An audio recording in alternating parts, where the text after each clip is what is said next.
ખાસ કરીને જે મોટર વેહિકલ એક્ટ અંતર્ગત 25 સીસી કરતા વધારે ભારે વાહનો જે હોય છે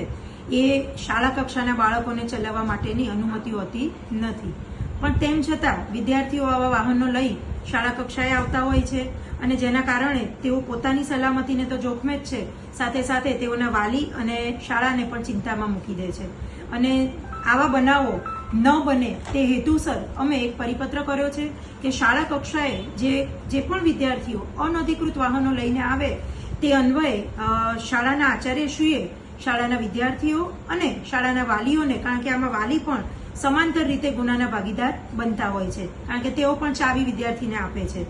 જેથી તેઓને અવગત કરવા માટે અને તેઓને જાણ કરવા માટે કે આ પ્રકારે શાળાએ કોઈ પણ અનધિકૃત વાહન લઈને ન આવે તેની તાકીદ કરવા માટે અમે આચાર્યશ્રીઓને જણાવીએ છીએ. અને આગામી સમયમાં અમે આરટીઓ ઓફિસરની મદદથી તથા ટ્રાફિક પોલીસની મદદથી પણ રૂબરૂમાં એક ડ્રાઈવ ચલાવીશું કે આ સૂચના બાદ પણ જો શાળા કક્ષાએ આ ડ્રાઈવ દરમિયાન કોઈ પણ વિદ્યાર્થી આવું અનધિકૃત વાહન લઈ અને શાળાએ આવેલો ધ્યાને આવશે તો તેની સામે